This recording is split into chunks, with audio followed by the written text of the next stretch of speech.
ভূত এবং জিনে আপনাদের সবাইকে স্বাগতম। আজকের এই ঘটনাটি অত্যন্ত ভয়ানক ঘটনা। চলুন ঘটনাটি প্রথম থেকে শেষ পর্যন্ত শুনুন, খুব ভালো লাগবে, বিশ্বাস করুন।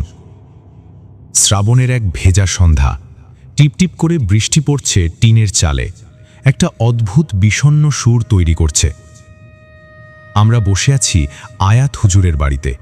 পুরনো দিনের স্থাপত্যে গড়া বাড়িটা নিজেই যেন একটা রহস্য। বাইরে বৃষ্টির শব্দের সাথে পাল্লা দিয়ে ঘরের ভেতর টেবিল ফ্যানের একটানা ভন ভন শব্দ। আমি সোফায় বসে আছি, আমার পাশে বসে আছে সৌরভ। ওর মনোযোগ ওর স্মার্টফোনে। দুনিয়ার তাবৎ খবরাখবর আর তথ্যের ভারে জর্জরিত আধুনিক প্রজন্মের এক নিখুঁত প্রতিচ্ছবি সে।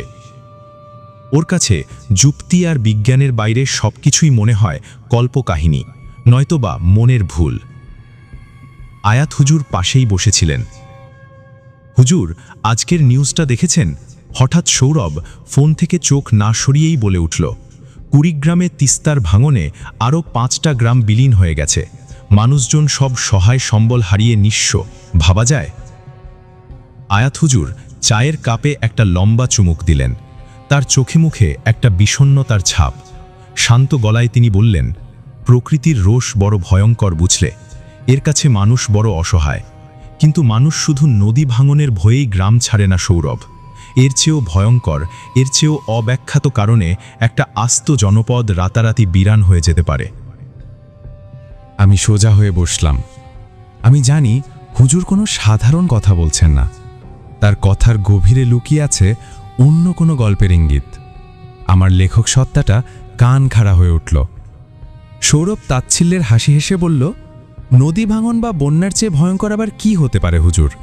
ভূতপেতনির ভয় তো আর একটা গ্রাম খালি হয়ে যায় না, ওগুলো সব তো কুসংস্কার করে হেসে উঠল। আয়াত হুজুর সৌরভের দিকে তীক্ষ্ণ দৃষ্টিতে তাকালেন। সেই দৃষ্টিতে তিরস্কার ছিল না, ছিল গভীর এক উপলব্ধি। তিনি বললেন, বিশ্বাস আর কুসংস্কারের মাঝখানের রেখাটা খুব সূক্ষ্ম। যা তুমি দেখনি, যা তোমার যুক্তি বোঝে না, তার অস্তিত্বই নেই, এটা ভাবা এক ধরনের অহংকার। আজ তোমাদের এমনই এক গ্রামের গল্প শোনাব যেখানে কোনো বন্যা বা নদী ভাঙন হয়নি, তবু সেই গ্রাম আজ জনশূন্য।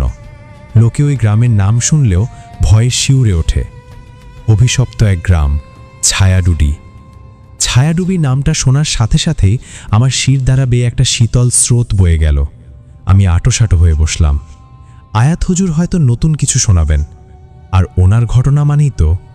সৌরভ ফোনটা নামিয়ে রাখল, তার চোখে মুখে বিশ্বাস আর কৌতূহলের এক মিশ্র প্রতিক্রিয়া। আয়াত হুজুর তার ভারী গলায় ঘটনা বলা শুরু করলেন। তার কণ্ঠস্বর যেন আমাদের এই শ্রাবণের সন্ধ্যা থেকে কয়েক দশক পেছনে এক রহস্যময় অতীতে নিয়ে গেল।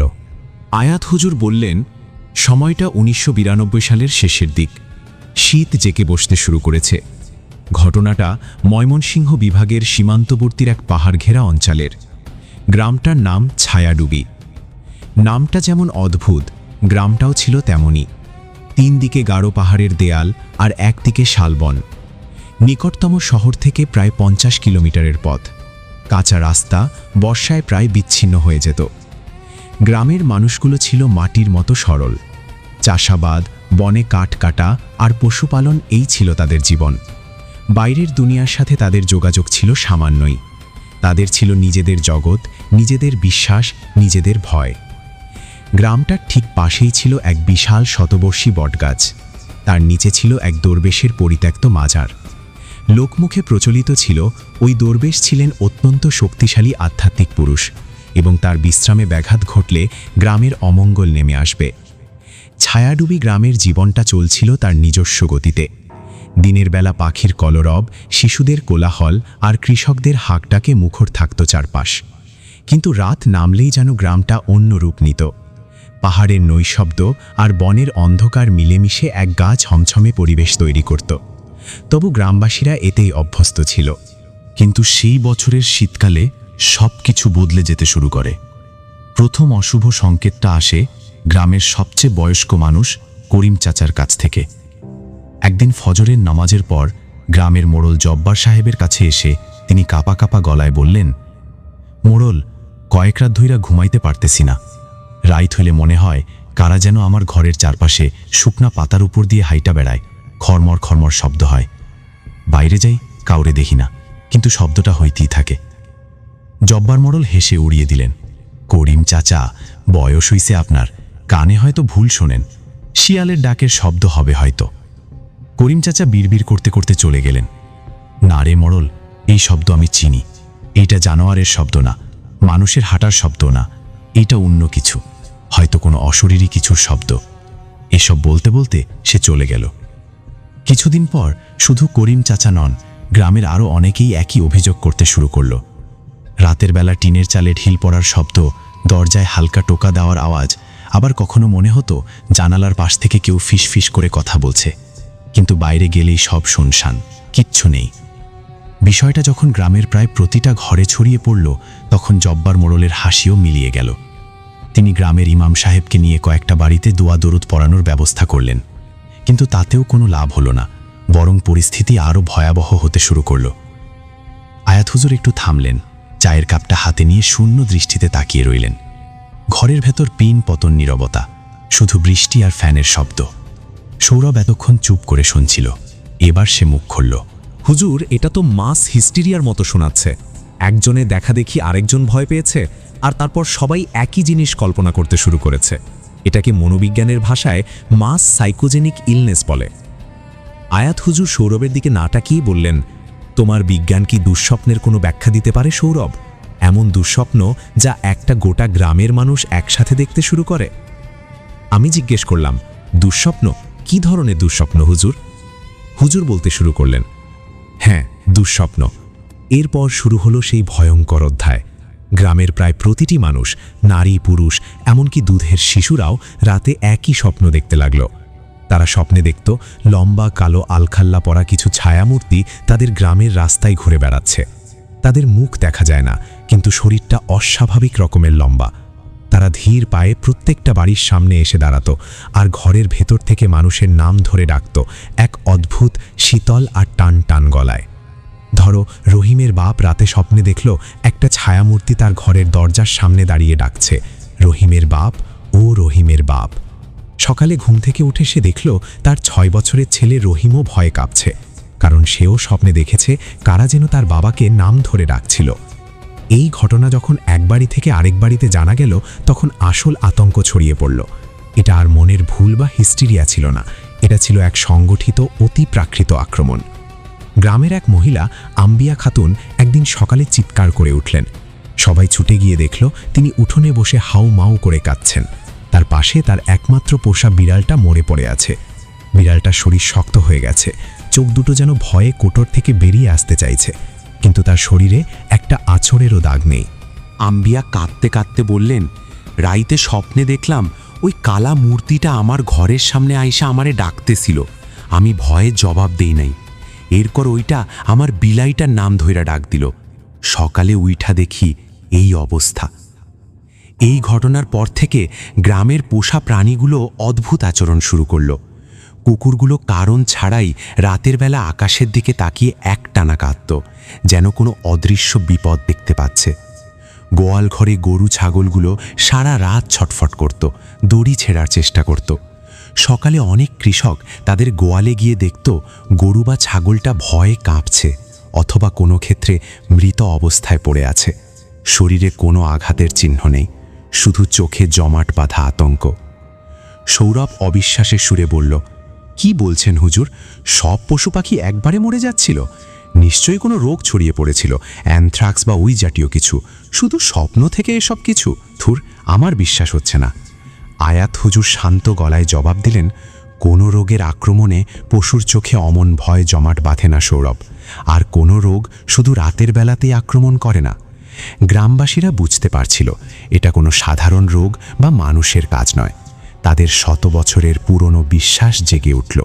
তাদের মনে হলো গ্রামটা শক্তিশালী জিনদের কবলে পড়েছে। গ্রামের ইমাম সাহেব ফতোয়া দিলেন, নিশ্চয়ই আমাদের কেউ ওই দরবেশ বাবার মাজার অপবিত্র করেছে, অথবা বনের কোনো পবিত্র গাছ কেটে ফেলেছে। জিনদের বাদশা আমাদের উপর ক্ষিপ্ত হয়েছেন, তওবা করা ছাড়া আর কোনো পথ নেই। গ্রামের সবাই মিলে মাজারে গিয়ে সিন্নি দিল, কোরআন খতম করানো হলো। কিন্তু কোনো কিছুতেই কিছু হলো না, বরং জিনদের উপদ্রব আরও বেড়ে চলল। রাতের বেলা এখন আর শুধু ফিসফাস বা হাঁটার শব্দ নয়, রীতিমতো কান্নার আওয়াজ, চিৎকারের শব্দ ভেসে আসতে লাগলো বন থেকে। কখনো কখনো গভীর রাতে কোনো বাড়ির চালে এমন জোরে শব্দ হতো যেন বিশাল এক পাথর এসে পড়েছে, কিন্তু সকালে উঠে দেখা যেত কিচ্ছু নেই। মানুষের রাতের ঘুম হারাম হয়ে গেল। দিনের বেলাতেও এক অজানা ভয় সবাইকে তাড়া করে ফিরত। কেউ একা বাড়ির বাইরে যেত না, সন্ধ্যার আগেই সবাই ঘরের দরজা জানালা বন্ধ করে দিত। একটা জীবন্ত কোলাহলপূর্ণ গ্রাম ধীরে ধীরে এক ভুতুড়ে জনপদে পরিণত হতে লাগল। হুজুর থামলেন, তার কপালে বিন্দু বিন্দু ঘাম জমেছে, যেন তিনি শুধু গল্প বলছেন না, সেই ভয়ঙ্কর সময়টাকে আবার যাপন করছেন। আমি কাঁপা কাঁপা গলায় জিজ্ঞেস করলাম, তারপর গ্রামবাসীরা কি করল? আয়াত হুজুর একটা দীর্ঘশ্বাস ফেলে বললেন, সহ্যের একটা সীমা থাকে আরিয়ান।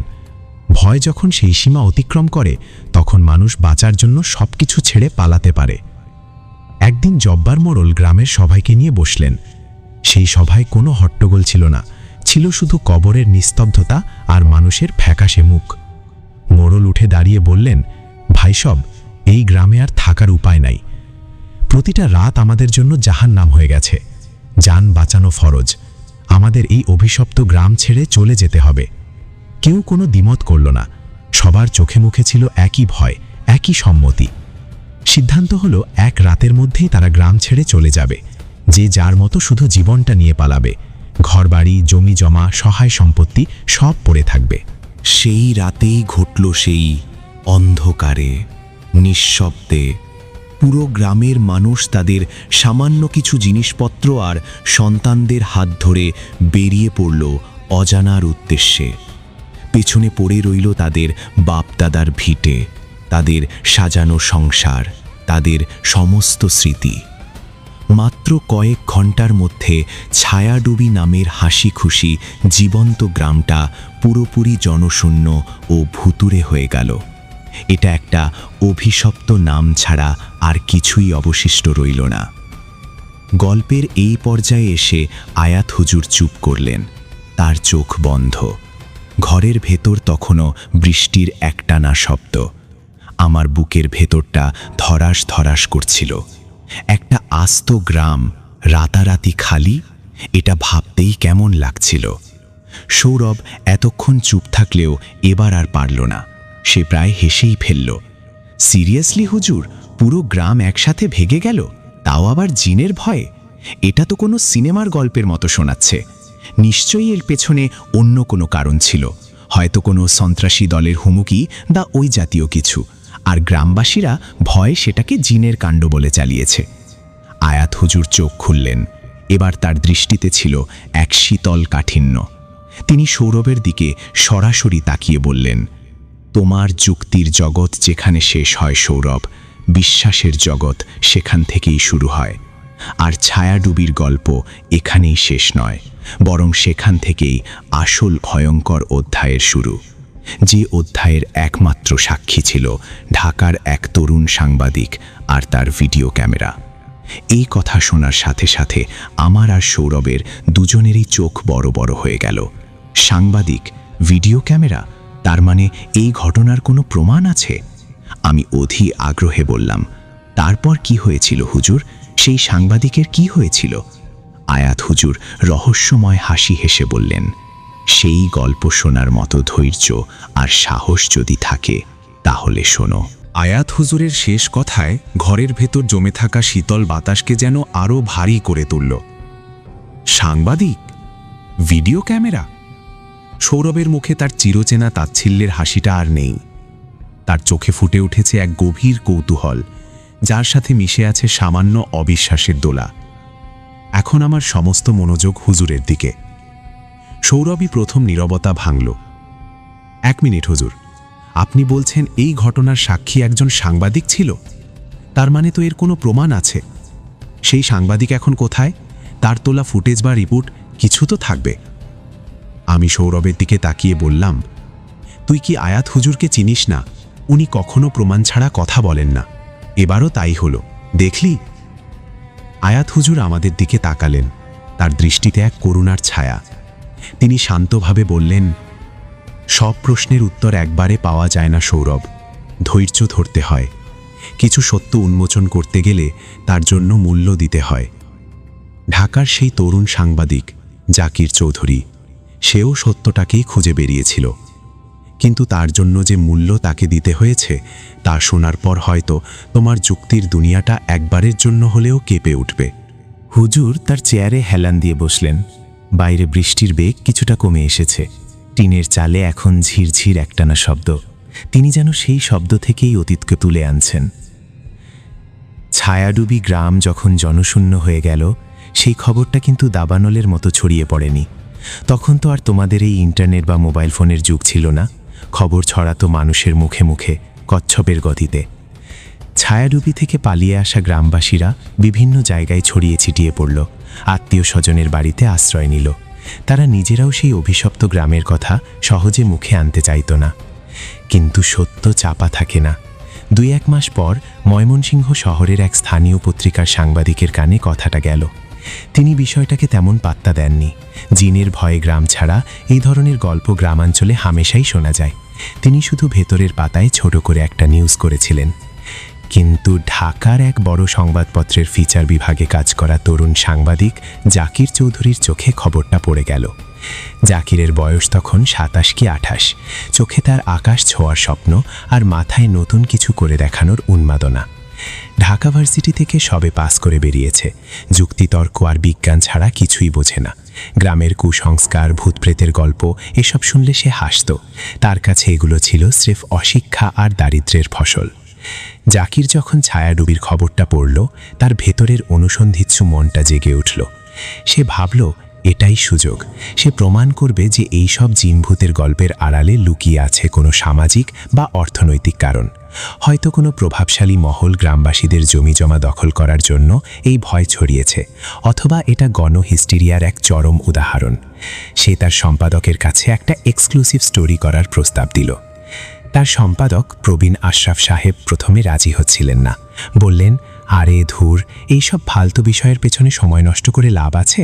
এর চেয়ে বরং রাজনীতির খবর কভার করো। কিন্তু জাকিরের জেদের কাছে তিনি হার মানলেন। বললেন, ঠিক আছে, যাও, কিন্তু বেশি দিন সময় পাবে না। সাথে অফিসের নতুন ভিডিও ক্যামেরাটা নিয়ে যাও। যদি সত্যিই ইন্টারেস্টিং কিছু পাও, তাহলে আমরা একটা ডকুমেন্টারি বানানোর কথা ভাবতে পারি। 1993 সালের জানুয়ারি মাসের এক সকালে জাকির চৌধুরী তার কাঁধে একটা ব্যাগ আর হাতে একটা ভিডিও ক্যামেরা নিয়ে ঢাকার কমলাপুর স্টেশন থেকে ময়মনসিংহের ট্রেনে চেপে বসল। তার ব্যাগে জামা কাপড়ের চেয়ে বেশি ছিল নোটবুক, কলম, একটা ছোট টেপ রেকর্ডার আর টর্চ লাইট। তার মাথায় তখন একটাই চিন্তা, অভিশপ্ত ছায়াডুবির রহস্য উন্মোচন করে সে সারা দেশে সাড়া ফেলে দেবে। সে জানত না যে রহস্যের পেছনে সে ছুটছে তা তাকেই টেনে নেবে এক অতল অন্ধকারে। ময়মনসিংহ শহর থেকে ছায়াডুবির পথটা ছিল আরও কঠিন। পিচঢালা রাস্তা যেখানে শেষ, সেখান থেকে শুরু হলো মাটির পথ। একটা লোকাল বাসে করে সে প্রায় 30 কিলোমিটার গেল, তারপর একটা ভ্যানে করে আরও 10 কিলোমিটার। পথের ধারে 2-1 জনকে যখন সে ছায়াডুবি গ্রামের কথা জিজ্ঞেস করল, তারা এমনভাবে তার দিকে তাকালো যেন সে কোনো নিষিদ্ধ নাম উচ্চারণ করেছে। কেউ ঠিকমতো পথ দেখাতে রাজি হলো না। অবশেষে এক বয়স্ক লোক তাকে বলল, বাবা, কোন চুলোয় যাইতে চাও? ওই মরা গ্রামের নাম মুখে আইনো না, ওইখানে অভিশাপ ঘুমায়। যারা গেছে তারা আর ফেরে নাই। জাকির হেসে বলল, চাচা, আমি সাংবাদিক, ভয় পেলে আমার চলে না। আপনি শুধু পথটা দেখিয়ে দিন। কি আর করা? লোকটা বলল, চলো তাইলে, মৃত্যুর যেহেতু স্বাদ জাগছে, সেটাই পূরণ কইরা দিই, আসো আমার লগে। লোকটা তাকে একটা জঙ্গলের পথের শুরুতে নামিয়ে দিল। বলল, এইখান থেকে সোজা আধা ঘন্টা হাঁটলেই শালবন পাইবা। ওই বন পার হইলেই ছায়াডুবি। কিন্তু আমি আর এক পাও আগাইতাম না, আমার জানের মায়া আছে। তুমিও ফিরা যাও বাবা, জীবনের মায়া থাকলে ফিরা যাও, আমি যাই। জাকির লোকটাকে ধন্যবাদ জানিয়ে একা একাই হাঁটা শুরু করল। তার কাঁধের ক্যামেরার লেন্স তখন চালু। সে নিজের কণ্ঠেই বর্ণনা দিচ্ছিল, আমি এখন ছায়াডুবি গ্রামের পথে। আপনারা দেখতে পাচ্ছেন চারদিকে কি গভীর জঙ্গল। এখানকার মানুষের মধ্যে গ্রামটিকে নিয়ে অদ্ভুত এক ভয় আর কুসংস্কার কাজ করছে, কিন্তু আমি এর পেছনের সত্যটা আপনাদের সামনে তুলে ধরবই। প্রায় 40 মিনিট হাঁটার পর সে গ্রামটায় পৌঁছালো। গ্রামের মুখে ঢোকার মুহূর্তটা ছিল অদ্ভুত। জঙ্গলের কোলাহল, পাখির ডাক, ঝিঝি পোকার শব্দ সব যেন একটা অদৃশ্য দেয়ালে এসে থেমে গেছে। গ্রামের ভেতরে পিন পতন নীরবতা, যেন সময় এখানে থমকে আছে। জাকির ক্যামেরাটা গলায় ঝুলিয়ে গ্রামের ভেতরে পা রাখল। যা দেখল তা তার ধারণার চেয়েও বেশি রহস্যময়। প্রত্যেকটা বাড়িঘর অক্ষত কিন্তু জনশূন্য। কোনো কোনো বাড়ির দরজা হাট করে খোলা, বাতাসে পাল্লাগুলো বাড়ি খাচ্ছে আর ক্যাচ ক্যাচ শব্দ করছে। এক বাড়ির দাওয়ায় একটা মাটির পুতুল একাটি পড়ে আছে, তার উপর ধুলোর আস্তরণ। অন্য এক বাড়ির উঠোনে শুকিয়ে যাওয়া কাপড়ের টুকরো দড়িতে ঝুলছে। রান্নাঘরে চুলার উপর ভাতের হাঁড়ি, তাতে শুকনো ভাত ছত্রাক ধরে সবুজ হয়ে গেছে। সব কিছু ফেলে মানুষগুলো যেন এক মুহূর্তে উধাও হয়ে গেছে। এটা কোনো পরিকল্পিত গ্রাম ত্যাগ নয়, এটা আকস্মিক পলায়ন। জাকির তার ক্যামেরায় সব ধারণ করছিল আর নিজের কণ্ঠে বর্ণনা দিচ্ছিল। দর্শক, আমি এখন ছায়াডুবি গ্রামের ঠিক মাঝখানে দাঁড়িয়ে। আপনারা যা দেখছেন তা অবিশ্বাস্য। পুরো একটা গ্রাম জনশূন্য, কিন্তু কোনো লুটপাটের চিহ্ন নেই। সবকিছু যেমনকার তেমন পড়ে আছে। গ্রামবাসীরা কেন এভাবে সবকিছু ফেলে পালিয়ে গেল সেটাই এখন খুঁজে বের করতে হবে। তার গলায় তখনও ছিল আত্মবিশ্বাস আর উত্তেজনা। সে গ্রামের সবচেয়ে বড় আর ভালো অবস্থায় থাকা বাড়িটা, জব্বার মোড়লের বাড়িটা বেছে নিল রাতে থাকার জন্য। দিনভর সে পুরো গ্রামটা ঘুরে ঘুরে দেখল, ছবি তুলল, নোট নিল। মাজারটার কাছেও সে গিয়েছিল। বটগাছটার বিশালতা আর মাজারের ভগ্নদশা দেখে সে নিজের মনেই হাসল। এই তাহলে গ্রামবাসীদের ভয়ের উৎস, একটা ভাঙা কবর আর একটা বড় গাছ। কিন্তু আসল পরীক্ষাটা শুরু হলো সূর্য ডোবার পর। আয়াত হুজুর আর একবার থামলেন। তার মুখটা আবছা অন্ধকারে আরও রহস্যময় দেখাচ্ছে। সৌরভ, যে কিনা এতক্ষণ হেলান দিয়ে বসেছিল, সে এখন সোজা হয়ে আমাদের আরও কাছে এগিয়ে এসেছে। তার চোখে মুখে উত্তেজনার ছাপ। তারপর কি হলো হুজুর? প্রথম রাতে আমি আর অপেক্ষা করতে পারলাম না।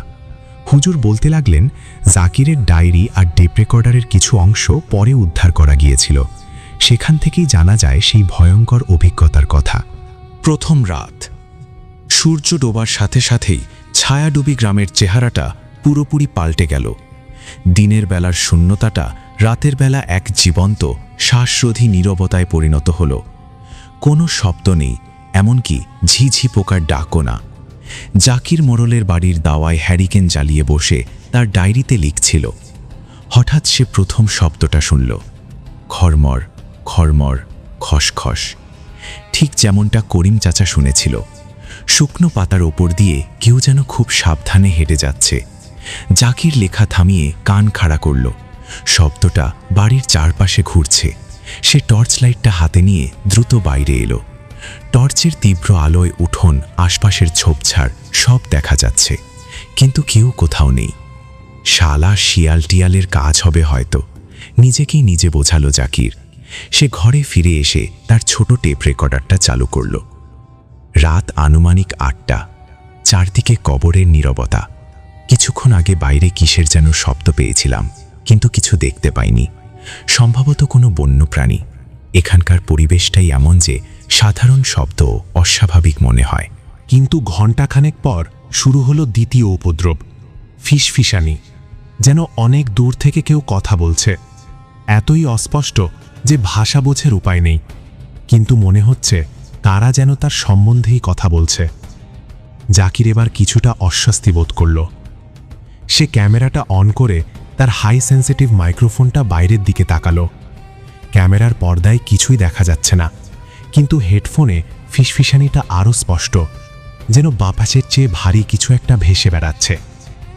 সে কিছুটা কাপা গলায় রেকর্ডারে বলল, অদ্ভুত, আমি স্পষ্ট ফিসফিস করার শব্দ শুনতে পাচ্ছি। এটা বাতাসের শব্দ হতে পারে না। আমি ঠিক বুঝতে পারছি না কি হচ্ছে।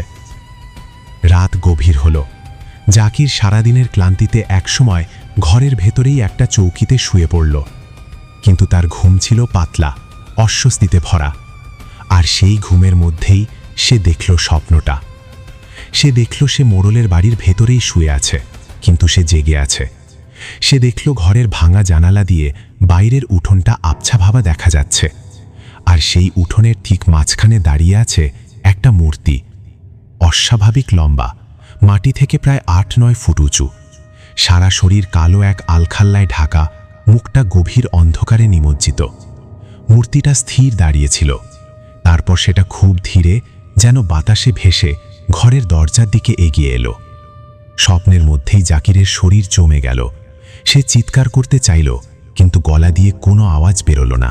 কালো মূর্তিটা দরজার সামনে এসে থামল, তারপর এক শীতল প্রতিধ্বনিত গলায় ডাকল, জাকির চৌধুরী। নিজের নামটা এমন ভয়ঙ্করভাবে উচ্চারিত হতে শুনে জাকিরের ঘুম ভেঙে গেল। সে ধর্মর করে উঠে বসল, সারা শরীর ঘামে ভেজা, হৃৎপিণ্ডটা হাতুড়ির মতো পেটাচ্ছে। ঘরের ভেতর হ্যারিকেনের আলো প্রায় নিভে এসেছে। সে কাপা হাতে টর্চটা জ্বালালো। সবকিছু আগের মতোই আছে, কিন্তু তার কানের ভেতরে তখনও সেই ভয়াল ডাকটা বাজছে। তার যুক্তিবাদী মন তখনও লড়ছিল। সে নিজেকে বোঝানোর চেষ্টা করল, এটা হয়তো দুঃস্বপ্ন। সারাদিন গ্রামবাসীদের কাছ থেকে শোনা গল্পগুলোই আমার মাথায় ঢুকে গেছে। সাবকনশিয়াস মাইন্ড, হ্যাঁ, এটা সাবকনশিয়াস মাইন্ডের খেলা। কিন্তু তার হাত কাঁপছিল। সে টেপ রেকর্ডারটা তুলে নিয়ে প্রায় ফিসফিস করে বলল, এখন রাত প্রায় ৩টে।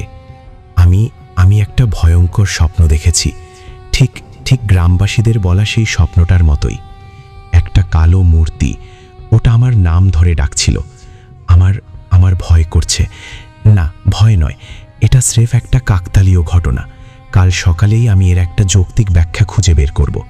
কিন্তু তার গলার স্বরই বলে দিচ্ছিল সে তার নিজের যুক্তিকে আর বিশ্বাস করতে পারছিল না। আয়াত হুজুরের বর্ণনায় আমি এতটাই ডুবে গিয়েছিলাম যে আমার মনে হচ্ছিল আমিই যেন জাকির, ওই অভিশপ্ত গ্রামে একা বসে আছি। সৌরভের মুখটা ফ্যাকাশে হয়ে গেছে। সে ঢোক গিলে বলল, এটা তো অবিশ্বাস্য হুজুর। হুজুর ম্লান হাসলেন। অবিশ্বাসের সবে তো শুরু সৌরভ। জাকিরের জন্য আসল ভয়টা অপেক্ষা করছিল দ্বিতীয় দিন। সকালের আলো ফুটতেই জাকিরের ভয়টা কিছুটা কাটল। সে রাতের অভিজ্ঞতাকে মনের ভুল বলে উড়িয়ে দেওয়ার জন্য মরিয়া হয়ে উঠল। সে সিদ্ধান্ত নিল, আজ সে এই ভয়ের উৎস খুঁজে বের করবেই। সে আবার ক্যামেরা হাতে বেরিয়ে পড়ল। এবার তার লক্ষ্য ছিল গ্রামের পেছনে সেই বটগাছ আর দরবেশের মাজার। সে সেখানে পৌঁছে দেখল জায়গাটা কেমন যেন থমথমে। বিশাল বটগাছটা তার হাজারো ঝুড়ি নামিয়ে একটা অন্ধকার দুর্গ তৈরি করেছে। তার নিচে অবহেলায় পড়ে আছে ভাঙা মাজারটা। জাকির সবকিছু ভিডিও করতে লাগল। দর্শক, আমি এখন সেই কথিত অভিশপ্ত স্থানে, সেই বটগাছ আর দরবেশের মাজার, যেটাকে ঘিরে গ্রামবাসীদের এত ভয়। আপনারা দেখতেই পাচ্ছেন এখানে অলৌকিক কিছুই নেই, আছে শুধু পুরনো দিনের কিছু বিশ্বাস আর অবহেলা। সে যখন এই কথাগুলো বলছিল তখন ক্যামেরাটা প্যান করতে করতে একটা জিনিসের উপর স্থির হলো। বটগাছের একটা মোটা শিকড়ের উপর লাল কালিতে আঁকা কিছু অদ্ভুত চিহ্নগুলো কোনো পরিচিত ভাষার নয়, দেখতে অনেকটা সাপের মতো পেঁচানো, আবার জ্যামিতিক নকশার মতো। জাকির জুম করে চিহ্নগুলো ধারণ করল। তার কপালে চিন্তার ভাঁজ পড়ল। সেদিন সন্ধ্যা নামল খুব দ্রুত। আকাশ মেঘলা থাকায় সময়ের আগেই চারদিক অন্ধকার হয়ে গেল। জাকির মরলের বাড়িতে ফিরে এলো। তার ভেতরের ভয়টা আবার জাকিয়ে বসছিল। সে ঠিক করল আজ রাতে সে ঘুমাবে না, জেগে থেকে দেখবে কি হয়। রাত বাড়ার সাথে সাথে শব্দগুলো আবার শুরু হলো, কিন্তু আজ আর শুধু শুকনো পাতার শব্দ বা ফিসফিসানি নয়। এবার যোগ হলো নতুন শব্দ। ঘরের চালের উপর দিয়ে ভারী কিছু একটা হেঁটে যাওয়ার শব্দ, টিনের চালে খামচির আঁচড় কাটার আওয়াজ। জাকির ঘরের মাঝখানে একটা টুলে বসে ক্যামেরাটা দরজার দিকে তাক করে বসেছিল। তার পাশে টেপ রেকর্ডার চালু। হঠাৎ করেই বাইরের উঠোন থেকে একটা তীব্র কান্নার আওয়াজ ভেসে এলো। কোনো নারী বা শিশুর কান্না নয়, এ কান্নার স্বরে কোনো মানবিকতা ছিল না, কেমন যেন বিকৃত অমানসিক একটা আর্তনাদ। জাকির ভয়ে জমে গেল। তার সমস্ত যুক্তি, সমস্ত সাহস যেন মুহূর্তেই উবে যাচ্ছে। সে কাঁপা কাঁপা হাতে ক্যামেরাটা তুলে নিল। আর ঠিক সেই মুহূর্তে তার ঘরের টিনের চালে প্রচণ্ড জোরে একটা বাড়ি মারার শব্দ হলো। ঢং করে একটা বিকট আওয়াজে পুরো বাড়িটা যেন কেঁপে উঠল। মনে হলো বিশাল একটা পাথর কেউ ছুঁড়ে মেরেছে চালের ওপর। জাকির আর নিজেকে সামলাতে পারল না। সে চিৎকার করে উঠল, প্রায় উন্মাদের মতো টর্চ আর ক্যামেরা হাতে নিয়ে দরজা খুলে বাইরে ছুটে গেল। কে কে ওখানে? সাহস থাকলে সামনে আয়। কিন্তু বাইরে কেউ ছিল না। মেঘলা আকাশে চাঁদের আবছা আলোয় পুরো গ্রামটা নিথর হয়ে পড়ে আছে। উঠোন খালি, রাস্তা খালি, কিচ্ছু নেই। সে হাঁপাতে হাঁপাতে ঘরে ফিরে এলো। দরজাটা কোনো মতে বন্ধ করে পিঠ দিয়ে চেপে ধরল। তার ক্যামেরাটা তখনও চালু। সে ক্যামেরার লেন্সের দিকে তাকিয়ে ফ্যাকাশে মুখে হাঁপাতে হাঁপাতে বলল, এটা সত্যি নয়। এখানে কেউ আছে, কেউ বা কিছু একটা আছে। ও গড, আমি এখান থেকে কাল সকালেই চলে যাব। আমি আর এক মুহূর্তও থাকব না। তার আত্মবিশ্বাসী যুক্তিবাদী কণ্ঠস্বর তখন পুরোপুরি ভেঙে চুরমার হয়ে গেছে। সেখানে জায়গা নিয়েছে আদিম তীব্র ভয়। আয়াত হুজুর গল্পটা এখানে থামালেন। তিনি দীর্ঘশ্বাস ফেলে বললেন, জাকিরের যুক্তির দেয়ালটা তখনও হয়তো পুরোপুরি ভাঙেনি, কিন্তু তাতে বড়সড় একটা ফাটল ধরে গিয়েছিল। সে বুঝতে পারছিল সে আর কোনো গল্পের পেছনে ছুটছে না, বরং এক ভয়ঙ্কর সত্য তাকে তাড়া করছে। আর তৃতীয় রাতটা ছিল তার জীবনের শেষ রাত। এই কথাগুলো বলে হুজুর এমনভাবে আমাদের দিকে তাকালেন যেন তিনি বলতে চাইলেন, এর পরের অংশটুকু শোনার জন্য আমরা প্রস্তুত তো? ঘরের ভেতর তখন শুধু আমাদের তিনজনের ভারী নিঃশ্বাসের শব্দ, সৌরভের কপালে বিন্দু বিন্দু ঘাম। আমার হাত থেকে ফোনটা কখন যে খসে পড়েছে আমি টেরই পাইনি। ছায়াডুবি গ্রামের সেই তৃতীয় রাতের ভয়ঙ্কর পরিণতি জানার জন্য আমাদের মন তখন ছটফট করছিল। আর তৃতীয় রাতটা ছিল তার জীবনের শেষ রাত। আয়াত হুজুরের এই কথাটা যেন একটা রায়, একটা সমাপ্তি, যার পরের অংশটুকু শোনার জন্য মনটা ছটফট করলেও আত্মা ভয়ে কুঁকড়ে যাচ্ছে। ঘরের ভেতরকার নিস্তব্ধতাটা এখন আর শান্ত নয়, বরং শ্বাসরোধী। বাইরে বৃষ্টি থেমে গেছে, কিন্তু মেঘলা আকাশের কারণে অন্ধকারটা আরও জমাট বেঁধেছে। আমার পাশে বসা সৌরভ, যার মুখে এতক্ষণ ছিল যুক্তির অহংকার, সে এখন একটা পাথরের মূর্তির মতো বসে আছে। তার ফ্যাকাশে মুখ আর বিস্ফারিত চোখই বলে দিচ্ছিল তার যুক্তির দেয়ালটা শুধু ফাটল ধরেনি, বরং হুড়মুড় করে ভেঙে পড়তে শুরু করেছে। সেই নীরবতা ভাঙল। তার কণ্ঠস্বরটা কেমন যেন অচেনা শোনালো, ভাঙা আর দুর্বল। তারপর তৃতীয় রাতে কি হয়েছিল হুজুর? আপনি যে ফুটেজটার কথা বললেন, পুলিশ কি সেটা খুঁজে পেয়েছিল? আয়াত হুজুর আমাদের দুজনের মুখের দিকে একবার তাকালেন। তার চোখে ছিল এক গভীর বিষাদ, যেন তিনি এমন এক সত্যের ভার বহন করছেন যা প্রকাশ করাটাও যন্ত্রণার। তিনি একটা দীর্ঘশ্বাস ফেলে চূড়ান্ত অধ্যায়টা শুরু করলেন। হ্যাঁ সৌরভ, পুলিশ ফুটেজটা খুঁজে পেয়েছিল, কিন্তু যা পেয়েছিল তা কোনো রহস্যের সমাধান করেনি, বরং এমন এক ভয়ঙ্কর সত্যের দরজা খুলে দিয়েছিল যা হজম করার ক্ষমতা সাধারণ মানুষের নেই। তৃতীয় দিন। দ্বিতীয় রাতের সেই ভয়াবহ অভিজ্ঞতার পর তৃতীয় দিনের সকালটা জাকিরের জন্য কোনো নতুন আশা নিয়ে আসেনি, বরং সকালের আলোকেই তার কাছে অবাস্তব মনে হচ্ছিল। সে বুঝে গিয়েছিল এই গ্রাম থেকে পালানো সহজ হবে না। সে একা, আর তার প্রতিপক্ষ অদৃশ্য অকল্পনীয় এক শক্তি। তার সাংবাদিকতার জেদ, রহস্য উন্মোচনের উচ্চাকাঙ্ক্ষা, সব কিছু ভয়ের তীব্র স্রোতে খড়কুটোর মতো ভেসে গিয়েছিল। তার মাথায় তখন একটাই চিন্তা, কিভাবে এই দিনটা কাটিয়ে পরের সূর্যোদয় পর্যন্ত বেঁচে থাকা যায়। সেদিন সে আর ঘর থেকে বের হলো না। জব্বার মোড়লের বাড়ির দরজা জানালা যা ছিল সব ভেতর থেকে বন্ধ করে দিল। ঘরের কোণে কোণে সে আয়াতুল কুরসি পড়ে ফু দিল, যা তার মা তাকে ছোটবেলায় শিখিয়েছিলেন বিপদে পড়লে পড়ার জন্য। যে জাকির ধর্মীয় আচারকে নিছকই সংস্কার বলে উড়িয়ে দিত, সেই জাকিরই তখন খড়কুটো আঁকড়ে ধরার মতো করে বিশ্বাসকে আঁকড়ে ধরতে চাইছিল। যদিও ততক্ষণে অনেক দেরি হয়ে গেছে, কিন্তু ভয়টা ছিল তার নিজের ভেতরেই। সারা দিন সে ঘরের ভেতরে পায়চারি করল। তার মনে হচ্ছিল দেয়ালের ওপাশ থেকে কেউ তাকে দেখছে। প্রতিটি শুকনো পাতার শব্দে সে চমকে উঠছিল। জানালার ভাঙা কাচ দিয়ে বাইরে তাকালেই মনে হচ্ছিল গাছের ছায়ার মধ্যে লম্বা কোনো অবয়ব দাঁড়িয়ে আছে, আবার পরক্ষণেই মিলিয়ে যাচ্ছে। তার মন আর বাস্তবতা একাকার হয়ে যাচ্ছিল। সেদিন দুপুরে সে তার টেপ রেকর্ডারটা শেষবারের মতো চালু করেছিল। এটা আর কোনো সাংবাদিকের রিপোর্ট ছিল না, ছিল এক মৃত্যুপথ যাত্রীর শেষ স্বীকারোক্তি। তার কণ্ঠস্বর ছিল কান্নায় ভেঙে পড়া, ক্লান্ত। মা, বাবা, আমাকে মাফ করে দিও। আমি তোমাদের কথা শুনিনি। আমি আমার অহংকারের জন্য আজ এখানে আটকে পড়েছি। মা, তুমি ঠিকই বলতে।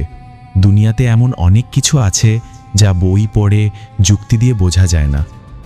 আমি ভুল করেছি। আমি খুব বড় একটা ভুল করে ফেলেছি। তুলি, আমার জন্য অপেক্ষা করো না। যদি পারো আমাকে ভুলে যেও। আর যদি কেউ কোনোদিন আমার এই রেকর্ডার বা ডায়েরি খুঁজে পাও, তোমাদের হাতে পায়ে ধরি, এই গ্রামের রহস্য খোঁজার চেষ্টা করো না। ছায়াডুবির নামটা চিরদিনের জন্য ভুলে যাও। এটা কোনো পরিত্যক্ত গ্রাম নয়, এটা একটা ফাঁদ, একটা নরক। এখান থেকে বেরোনোর কোনো পথ নেই। এই কথাগুলো বলার পরই রেকর্ডারের ব্যাটারি শেষ হয়ে গিয়েছিল। হয়তো এটাই ছিল নিয়তি। বিকেল গড়িয়ে সন্ধ্যা নামল। জাকিরের জন্য সেই সন্ধ্যাটা ছিল কেয়ামতের নামান্তর। সে ঘরের শেষ সম্বল একটা পুরনো ভোঁতা দা হাতে নিয়ে ঘরের এক কোণে পিঠ ঠেকিয়ে বসল। তার সামনে দরজার দিকে তাক করে রাখা ছিল তার সবচেয়ে বিশ্বস্ত সঙ্গী ভিডিও ক্যামেরাটা। সে ওটাকে অন করে রেকর্ডিং মোডে রেখে দিয়েছিল। যদি সে নাও বাঁচে, অন্তত তার শেষ মুহূর্তের সাক্ষী হয়ে থাকবে এই যন্ত্রটা। আর তারপর রাত নামল, ছায়াডুবির আসল রূপ নিয়ে। আয়াত হুজুর কথা বলতে বলতে থামলেন। তিনি এক গ্লাস পানি খেলেন। গলাটা খানিক শুকিয়ে গেছিল। তার হাত সামান্য কাঁপছিল। আমরা দুজন মন্ত্রমুগ্ধের মতো চেয়ে আছি। পুলিশি তদন্তের রিপোর্টে যা লেখা হয়েছিল তা ছিল খুবই সংক্ষিপ্ত। সাংবাদিকের মানসিক ভারসাম্যহীনতার কারণে মৃত্যু, এই জাতীয় কিছু। কিন্তু যে পুলিশ অফিসারটি প্রথম সেই টেপটা দেখেছিলেন, তিনি চাকরি ছেড়ে দিয়েছিলেন, কারণ তিনি চেয়েছিলেন জাতির সামনে সত্যটা তুলে ধরতে। কিন্তু পুলিশ প্রশাসন স্রেফ কুসংস্কার আর আইন একই নৌকায় চলে না, এই যুক্তি দিয়ে তারা অন্য প্রতিবেদন প্রকাশ করল। বহু বছর পর ঘটনাক্রমে আমার সাথে তার দেখা হয়। তিনি মানসিক ভারসাম্য হারিয়ে ফেলেছিলেন প্রায়। তার মুখ থেকেই আমি শুনেছিলাম সেই অভিশপ্ত ফুটেজের কথা। এখন আমি যা বলবো তা সেই পুলিশ অফিসারেরই বর্ণনা। শেষ ফুটেজ। টেপটার শেষের 10 মিনিট। ফুটেজের শুরুতেই স্ক্রিনটা কাঁপছে। লেন্সের সামনে জাকিরের ফ্যাকাশে ঘরমাক্ত মুখ। হ্যারিকেনের আলোয় তার চোখ দুটো কোটর থেকে বেরিয়ে আসতে চাইছে। সে ক্যামেরার দিকে তাকিয়ে ফিসফিস করে কথা বলছে, যেন তার গলার স্বর কেউ শুনে ফেলবে। ওরা চলে এসেছে। আমি ওদের নিঃশ্বাসের শব্দ পাচ্ছি দেয়ালের ওপাশে, সবখানে। যদি কেউ এই টেপটা খুঁজে পাও, খোদার দোহাই লাগে, এখানে কখনো এসো না। এটা একটা কথাটা শেষ করতে পারল না সে। হঠাৎ করেই বাইরে থেকে দেওয়াল আঁচড়ানোর শব্দ শুরু হলো। নখ দিয়ে নয়, মনে হচ্ছে ধারালো কোনো ছুরি বা ব্লেড দিয়ে কেউ দেওয়ালের মাটি আঁচড়াচ্ছে। খসখস খসখস, বিভৎস একটা শব্দ। জাকির ভয়ে প্রায় চিৎকার করে উঠছিল, কিন্তু হাত দিয়ে নিজের মুখ চেপে ধরল। তার চোখ দিয়ে পানি পড়ছে। এরপর শুরু হলো সেই অমানসিক কান্না। কিন্তু এবার একটা নয়, মনে হচ্ছে শয়ে শয়ে গলার বিকৃত কান্না একসাথে মিশে গেছে। আর সেই কান্নার শব্দের সাথে মিশে আছে এক অদ্ভুত নিচু স্বরের মন্ত্র, সেই একই দুর্বোধ্য ভাষা যা জাকির বটগাছের শিকড়ে আঁকা চিহ্নগুলোতে দেখেছিল। টেপের মাইক্রোফোন সেই ভয়ঙ্কর শব্দ তরঙ্গকে ধারণ করছিল। হঠাৎ করে ধারাম, ঘরের দরজায় প্রচণ্ড জোরে একটা ধাক্কা লাগলো। কাঠের দরজাটা কেঁপে উঠল।